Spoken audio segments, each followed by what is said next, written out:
There, this is a quick tutorial of how to use wordreference.com. This is a really cool site that can be used both with foreign language learners and English language learners.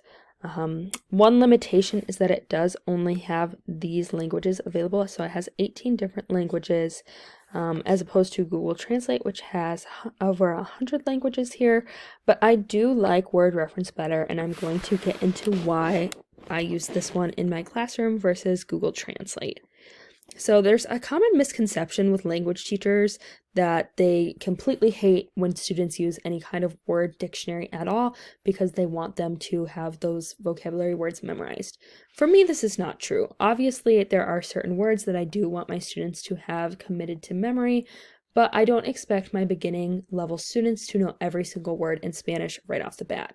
So what I do recommend is that they use this site, wordreference.com, when looking up unfamiliar words, and I do encourage them to use this when creating products where they may have words that they don't have necessarily on their vocabulary lists. So let me show you an example.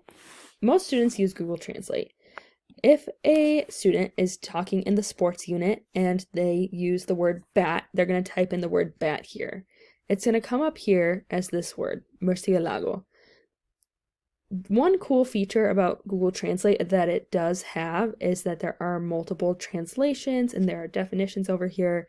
But as you'll see, this word that comes up is the animal bat, not the baseball kind of bat.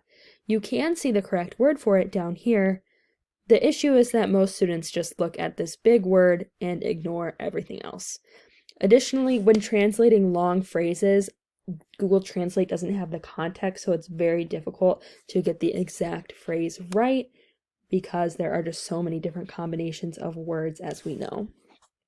But with word reference, if I want to use the same example of bat, I'm talking about a baseball bat here, I'm going to see lots of different words pop up. The English and the Spanish, I do have mine set to Spanish since I am a Spanish teacher. I'm going to just click bat here.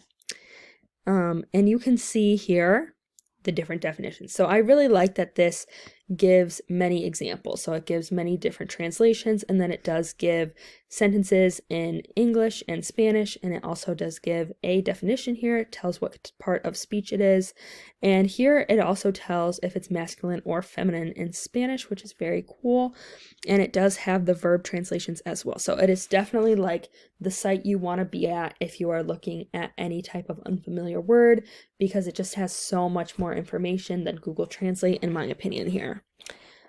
So here you can see the animal, nocturnal flying mammal kind of bat, but you can also see the sports kind of bat here. Okay, so that showed English to Spanish, but now I'm going to show you Spanish to English. So I'm thinking of the word to eat, which is comer. I'm going to type this in, and this now says Spanish to English. And something really cool is that you can listen to the word pronounced in different dialects. So here we have Mexico, Spain, and Argentina, and you can also slow down the rate of the speed so that students can learn how to pronounce this word. But something that's really unique is the verb translation option here. So if you click on this where it has the arrow, it will tell you how to conjugate this verb. So just like in English, there are many different verb tenses, past, present, future, and subjective and indicative. It gets very confusing. In Spanish 1, we really only use the present tense, but students might come across a word in a different verb tense, or they might want to kind of advance their studies and learn how to conjugate it into a different verb form. So this page just is kind of like a huge resource about how to conjugate different verbs, and it has commands and everything else like that. It is extremely helpful for my students, which it doesn't do in Google Translate because whatever you put in, it might give any kind of random verb translation. It doesn't necessarily tell you what the subject is. So I love word reference. I encourage my students to use it all the time.